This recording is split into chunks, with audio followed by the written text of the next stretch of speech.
Hi there, I'm Dimitris Haralambidis, and in this video, which is actually the third video on working on 6.5, which is about calculating p-values and interpreting them properly, I will show you how to calculate the p-value in two cases where the actual sample proportion is in the opposite direction than the one suggested from the alternative hypothesis.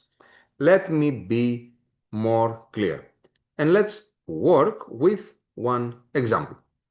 Let's assume that my null hypothesis suggests that the true population proportion is equal to 0.71 and that the alternative hypothesis, we're talking about a one-tailed test, suggests that P is greater than 0.71.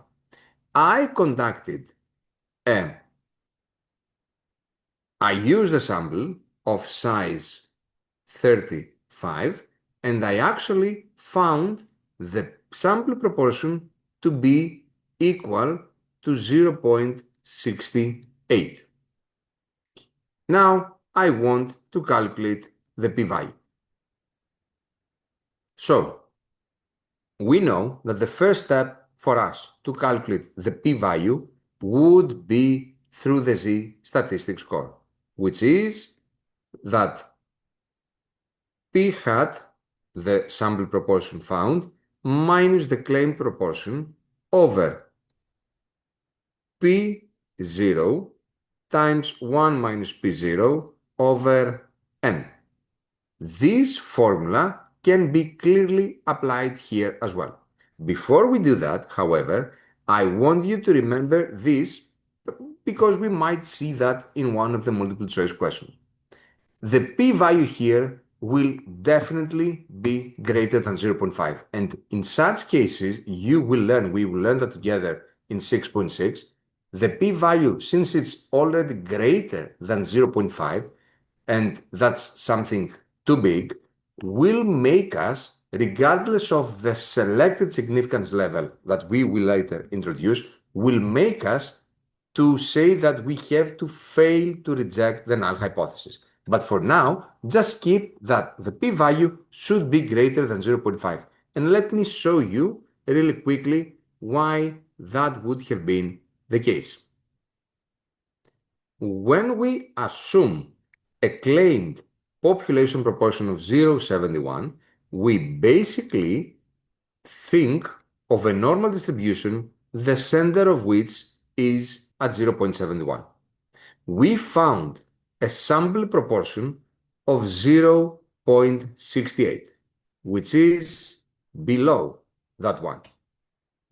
Now, based on the alternative hypothesis, which says that let's see if P is greater than 0.71, the p-value here would stand for the area of getting a sample proportion greater or the same as the one we already have. So in this case, the p-value would be interpreted as the probability of getting a sample proportion as extreme, equal to 0.68, or even more extreme, which means greater than that, assuming that the null hypothesis is true. However, the p-value would be the green shaded area. But this area is already greater than half of the curve, which means that if the half of the curve is 0.5 and the green one includes this and something more, the entire area, which is, remember, the p-value, will definitely be greater than 0.5. This is something that we expect.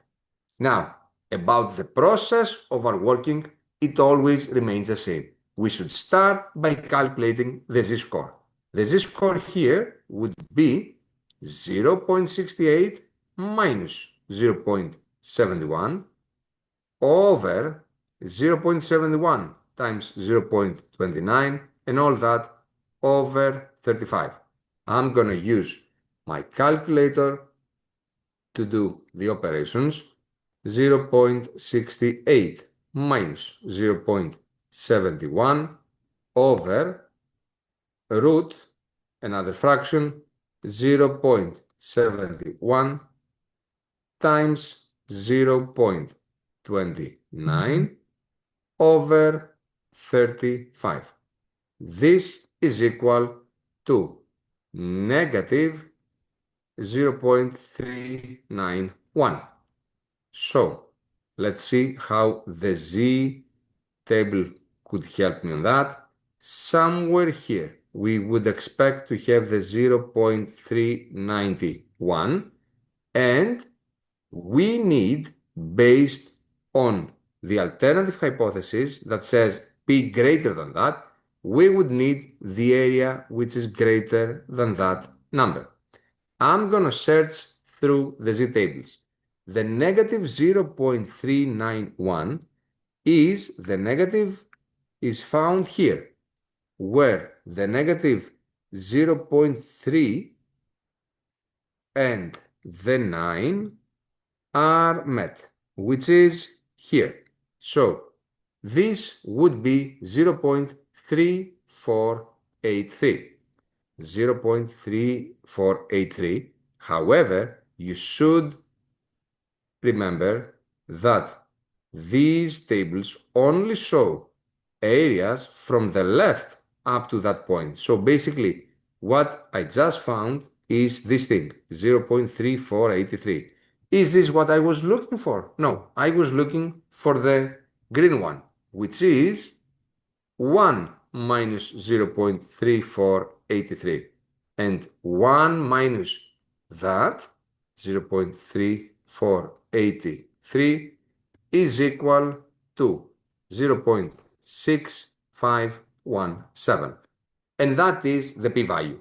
This means that the probability of getting a sample proportion more than as extreme or even further extreme than the one we already found, in this case equal or greater than the one we already found, assuming that the true population, that the claimed proportion about population is true, would be 65.17%. And now let's do another example.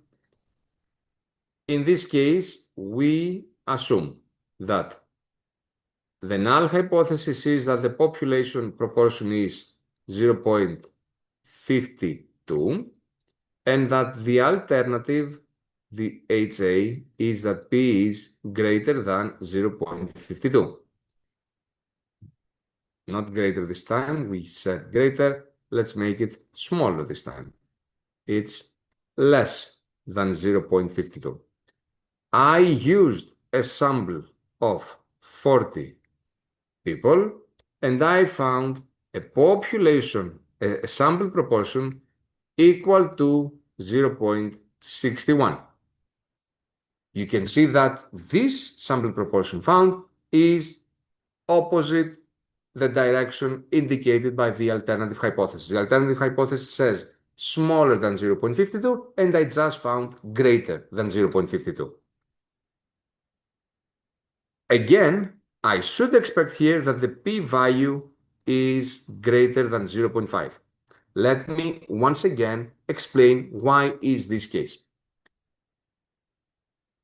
We should imagine a distribution where the mean is the claimed proportion, 0.52. I just found a sample proportion of 0.61.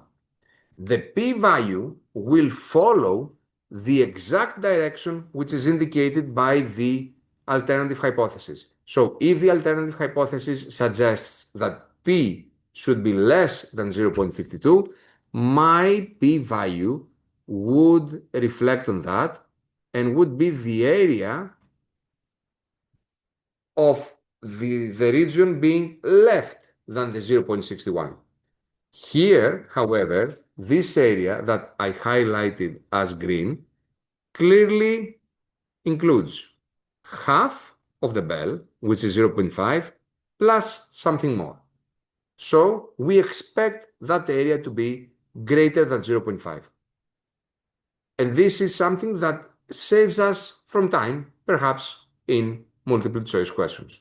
However, the whole process of finding the actual value still remains the same as always. I will begin by calculating the z-score, the z-statistic, which is given by the formula p hat minus p0 over root p0, 1 minus p0 over n, and that is equal to p hat, which is 0.61, minus p0, which is 0.52, over 0.52 times 0.48, on all that over the n size is 40. Let's use the calculator. Let me clean the screen as well. Fraction 0.61 minus 0.52. Let's be more careful here. Over root another fraction 0.52 times 0.48. There's something about my points. Over 40. And that is equal to 1. Let's make it 1.14. Now, in order to use properly the z-tables, I should follow what the alternative hypothesis suggests. The alternative says P is less than 0.52. So I should be looking for the area that is less than 1.14. This area here would be the p-value. And for that, I can just use my z-tables. We are looking for a number for the z-score of 1.14. So I should be looking for the two, not the first two, the last two. 1.14 is where 1.1 and 0.04 meet. Let's see where these two meet. It should be 1.1 and 0.4. So this here, the 0.8729 would be the p-value. Do I need to take any remainder from 1? No, because we are looking for an area that starts from minus infinity up to a number, and our z-tables are designed for exactly this thing. Remember, every single time we're looking at a z-table, we are looking at areas starting from the left end up to that point. So here, that would have been 0.8729, which is the p-value I was looking for. How can I interpret that properly? This means that, and in order to interpret it, we need to follow the alternative hypothesis. This means that the probability of getting a sample proportion which is less or equal to the one already got, the 0.52, assuming that the HO is true, is 87.29%. That's all. Remember, in order to calculate the p-value, we follow the same process, but as a shortcut, whenever the sample proportion is in the opposite direction of the proportion indicated by the alternative hypothesis, we are certain that the p-value is greater than 0.5. That's all for now. I'll see you in the next video, in which we will see the example of a two-tailed test and how to calculate p-value on that case. For now, just like, subscribe, share with your peers, and as always, thank you for watching.